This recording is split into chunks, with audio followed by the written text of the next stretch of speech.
Ачи хүний асуултанд нэмээ хариулж идэх үү. За Батболд Суутболд асуултаа тавь. За баярлалаа. Хэд хэдэн асуулт байна. Зүгээр ер нь яг энэ дэсвийн тухай хуулиар бид нар орон нутгийн эрх мэдлийг нэлээ нэмэгдүүлэх тийм хандлага гарч чад баярлж байгаа маа. Би нутгийн удирдлагын холбооны тэргүүний хувьд ч орон нутгаас сонгогдсон гишүүний хувьд ч гэсэн. Тэгээ би хэд хэдэн зүйлийг бас тодруулах шаардлагатай байна. Яг презентацийн байна л да баярлалаа. Би эндээс аюулсаа ойлгож байна. Ер нь яг зөв орон нутгад бид нар маш олон ингээд үүрэг, чиг үүргийг ингээд мөнгөтэй зөв шилжүүлж байгаа юм байна тийм ээ. Энэ бол их сайн зүйлээ болж байна. Яг одоо нөгөө шинэ сая өчтөр засгийн газрын дараа индекс тогтоосон ба шүү дээ тийм ээ. Тэр индексийн дагуу хүмүүсийнх нь тоо мон товоож зохицуулж байгаа. Би нэг хэд хэдэн зүйлийг л асуумаар байна л да. Энэ орлого тал дээр. За хүний өгсөн юмыг зарцуулах бол нэг зүйлээ. Одоо дээрээс өгсөн юмыг зарцуулаад тэнд зарцуулах бол нэг зүйл. Тэгвэл та нар одоо улсын нэгдсэн төсөв гэдэг утгаар нь бүгдээрийн аймгийн иргэдийн төлөөлөлтөд урлаач аймгийн сэдвээс аваад улсын их хурл тайлгнаж байгаа шүү дээ. Тийм учраас сангийн яамд бол бүх их мэдэл байгаад байгаа юм байна. Ер нь цаашдаа энэ орон нутаг иргэдийнхээ өмнө орон нутгийн иргэдийн төлөөлөгчдөө хурд иргэдийнхээ өмнө энэ өөрийнхөө бий болгосон татвар орлого тэгээд зарцуулсан зарцуулалтын тайлангаа тэндээ тайлгнадаг. Тэр байдлыг нэмэгдүүлэхийн төлөө сангийн яам юу их юм бэ гэдэг асуудал байна. Энэ дээр ямар бодлого гарч байгаа юм бэ гэж. За хоёр дахь зүйл нь бол юу вэ гэхээр энэ аж ахуй нэгжийн орлогын татвар байгаа шүү дээ. Тэрийг та нар одоо авахтаа яг хуучлаар нь юу гэдэг 100 сая төгрөгнөөс дээш орлоготой бол одоо төв рүү татнаа. Энэс жижиг бол одоо орон нутгад үлдээнэ гэсэн байдлаар явж гэнэ үү? Эсвэл аж ахуй нэгжийн орлогын татвар тодорхой хуваар нь орон нутгад үлдээх чиглэл барьж гэнэ үү? Орон нутгад бидний явж байгаа хамгийн их асуудаг асуулт юу вэ гэхээр энэ аж ахуй нэгжид манад ерөөсөө хамаагүй маа. Бидтэй ерөөсөө харьцахгүй маа. Яг тэгвэл энэ татварын хувьд ч бусад бүх зүйлийн хувьд төвтэй харьцаж байгаа учраас орон нутагт ирээд нэг том дээрлэгсэн улсууд тэр сайдтай энэ яамтай гэсэн том улсууд байх юмаа гэдэг байгаа байхгүй.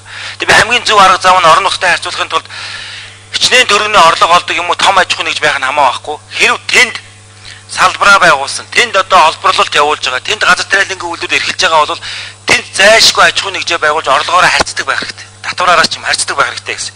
Энэ дээр сангийн яамад юу ямар бодлого гарч байгаа юм бэ гэдэг. За гурав дахь асуулт нь болохоор энэ орон нутгийн хөгжлийн нэгдсэн сан, орон нутгийн хөгжлийн сан хоёр би уншаад нэг сан ялгааг нь олохгүй байна л да. Юугаараа ялгаатай юм бэ гэж. Орон нутгийн хөгжлийн нэгдсэн сан нь болохоор дээрээс өгсөн мөнгөөр байгуулагдаад хөгжлийн сан нь болохоор зөвхөн орон нутгийн өөрсдийн бий болсон хөрөнгөөр байгуулагдах юм байна уу? Эсвэл энэ хоёр сангийн хоорондын ялгаа юу юм бэ гэдгийг нь бодмоор байгаа. Гурав дахь, дөрөв, за тав дахь асуулт нь бол энэ олон эрх үүргийг нэмэгдүүлж тэр нөгөө орлого тал дээр одоохондоо бид нар татварын хууль яриаггүй байгаа боловч бид нар орон нутгийн татвар бий болгох тал дээр сангийн яам юу бодож байгаа вэ? Энэ татварын албыг одоо зөвхөн юм нэгдсэн татварын алба байх юм уу? Эсвэл орон нутгийн татварын алба тустай байж өөрөө орлогоо бүрдүүлдэг байх хэрэгтэй юм уу? Би бодохдоо бол сангийн яам байдаг юм татварын ерөнхий газар улсын хэмжээний татвараа бүрдүүлдэг тустай албатай орон нутаг өөрийнхөө бий болгосон татвараа цуглуулдаг, бий болгодог тодорхой албатай байх хэрэгтэй байгаа байхгүй. Тийм байдлыг засгийн сангийн яам, сангийн сайдын үе тийм бодлого барьж байгаа юу гэсэн ийм асуултууд. Баярлалаа. Баяр цагт сайд хариулъя. За, нэгдүгээр асуудлын хувьд бол татварын хувьд бол яг төвлөрүүлж авч байгаа. Нэг хоёрдугаарт нь дээрэс нь аймагт очдог байсан 3 төрлийн ашигт малтуулын татвар байна шүү дээ.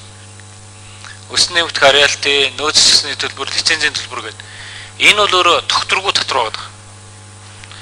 Яг энэ дээр суйрлуулад аймагуд дээр төлөвлөгөө өгөөд орлого тавьчихлаар хүндрэлүүд гараад байгаа байхгүй. Эдийн засгийн одоо янз бүрийн нөхцөл байдал. Тийм учраас энийг суурьаар нь бүгдийг татж аваад улсын төлөвлөсөн төлөвлөлтөд тавьж байгаа. Одоо бидний хийж байгаа зорилт бол юу гэж хийгдэт байгаа юм гэхээр орон нутагт өгж байгаа татварыг бол тэр үеийн тогтоож байгаа. Гэхдээ орон нутагт авдаг татваруудын жагсаалтуудын тусад нь гаргаад дээрээс нь тодорхой төрлийн татварууд дээр суурийг улсад аваад суурьас дэше интролууд байгаа шүү дээ. Тэрийг иргэдийн хуралд нэвд тогтоож болно гэж. Тооцоон дээр бол бид нар бүгдийг 0-оор авч байгаа. Орон нутаг энийг нэмэгдүүлээд авч болно гэсэн үг. Тэгэх юм бол орон нутаг руугаа илүү шүжиж орно. За дараагаар нь орон нутгийн хөгжлийн сан энэ нэг 10 дугаар хуудасны энэ нэг хуурьсан ер нь орон нутгийн төсвийн эрх мэдлийн 3 хуурилт байгаа шүү дээ. Эхний хэсэг нь болохоор орон нутгийн төсвийн суурь зарлагаа санхүүжүүлдэг хэсэг гээд дараагаар нь энэ орон нутгийн хөгжлийн сан гэдэг нь шүү дээ. Тэгэхээр эхний хэсэг бол ерөөсөө төрийн үйлчлэгээг хүргэж байгаа зардал байна шүү дээ. Тэр зардлыг бүрэн санхүүжүүлэх механизмыг хийгээд өгч байгаа. Дараагийн хэсэг орон нутгийн хөгжлийн сан гэдэг бол яг орон нутгийн аймгийн нийслэлийн иргэдийн хурал төрийн үйлчлэгээг хүргэж байгаагаас тусдаа орон нутгийнхаа асуудлыг шийдэх хэмжээний хөрөнгийг бий болгож байгаа. Энийний үндэс нь юу вэ гэхээр нөгөө интервал дээр авж байгаа юмаа нэмэгдүүлвэл тэрийг оруулж тооцно. Энэ бол нөгөө одоо хийгдэж байгаа төрийн үйлчлэгийг хүргэж байгаа урсгал зардал ерөөс нөлөөлөхгүй гэсэн үг байхгүй. Нэмэгдэж орвол орно. Дээрээс нь дотоодын нэмэгдсэн өртгийн татварын 30%-ийг аймагуудад нөгөө дөрвөн индексээр хуваарлаад олгож байгаа.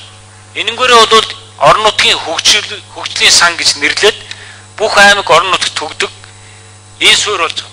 Тэгээ энийг бол иргэдийн төлөөлөгчдийн хурал батна. Энэ хоёр төсвөө нэгтгэсэн нь. Энэ доотлын хэсгээр нөгөө улсын төсвийн төлрүүлэн загсчаас шилжүүлж байгаа юм байна шүү дээ. Энэ бол нөгөө эрүүл мэнд боловсрол хоёрын төсөв улсын төсвөр энд батлагдчихад ямар ч өөрчлөлт оруулахгүйгээр шууд орон нутг руу шилжүүлж байгаа. Төсвийн шууд захирагч руу. Тэгэхэд ямар асуудал үүсэж байна гэхээр хуучин бол яадаг байсан гэхээр иргэдийн төлөөлөгчдийн хурал нь тэрийг дахиж баталцдаг байсан байхгүй. Тэгэхээр бидний энд баталсан тоонуудыг очиод өөрчлөд том дүнгийн өөрчлөхгүйгээр доторхын өөрчлөлт баталдаг. Тийм учраас бодлогын зөрчил ерөөсөө энэ дээр гараад идэг учраас энийг бол шууд өгье. Гэхдээ ямар эрх дээр нь орон нутгад өгье гэхээр одоо бол сургуулийн захирал, эмнэлгийн дарга бүгдийг томилж байгаа шүү дээ орон нутг. Дээрээс нь ерөнхий нэгтлэн бодогчдын томилох эрхийг давхар өгч гэж байгаа. Тэгэхээр ингээ хяналтын механизм нь зэрэг явна. Тэгэхээр ер нь бол орон нутгийн төсөв бол үндсэн 3 багцаас тэгтээ иргэдийн төлөөлөгчдийн хурал нь 2 багцыг баталдаг. Ийм л зарчим руу шилжүүлье гэж. Тэгэх юм бол их ойлгомжтой болно. Тэгэхээр одоо бол бид нар энэ хуулийг баталсны дараа энэ жилээс эхлээд бид нар хэрэгжүүлье гэж байгаа. Бүх төсвийн байгууллагыг гадаа үүдэн дээрээ өөрийнхөө төсвийг тавь гэж. Орлого, зарлага, үндсэн зорилттой. Тэгэхээр нөгөө иргэд бүгд тэр мэдчих ёстой. Энэ байгууллага төсвийн байгууллага.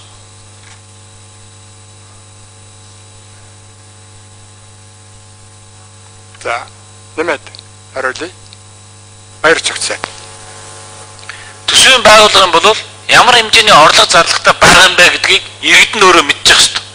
Тэгээд энэ иргэдийн төлөөлөгчдийн хурлаар асуудлыг хэлцэхэд иргэдийн оролцоог оруулаа гэдэг ийм үндсэн зарчим иш орц.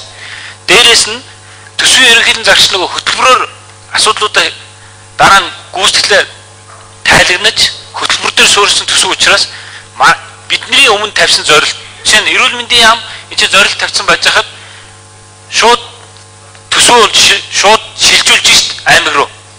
Тэгвэл бидний зорилт тухайн аймаг орон нутг дээр яг хэрэгжихгүй юу гэдэг.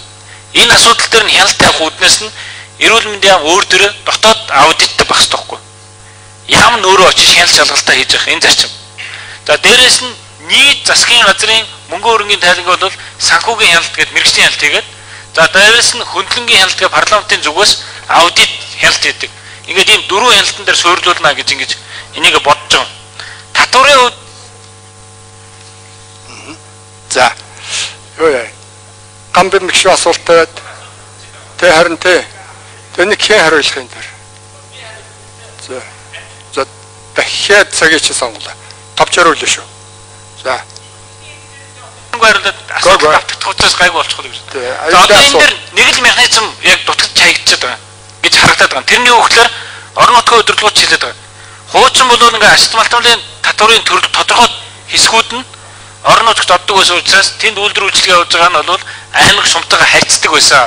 Одоо бид нар ингээ бүгдийн төлөвлөрөд татчих докторгоо татвар учраас. Тэгэхээр зэрэг наад томтлогод компаниуд чинь сумтай аймагтай харьцаа болно шүү гэж хэлээд байгаа байхгүй. Тэгэхээр зэрэг бид нар бол бусад хуулийн дээр нь тэр механизмуудыг хийгээд өгөө. Заавал мөнгөөр биш. Тэр мөнгөчөөр докторгүй мөнгө болчиход байгаа байхгүй.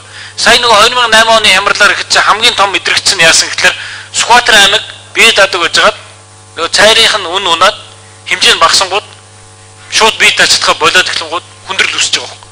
Тэгэхээр нөгөө уул уурхай татварч өөр докторгүй мэдгэлээд байгаа байхгүй. Зэсийн хүн ч гэсэн ингээл хөдлөхөд бол суурч өөрөө маш хэмжээр хөдөлж байгаа. Тийм учраас бид нар энэ дутагдж байгаа тэр механизмуудыг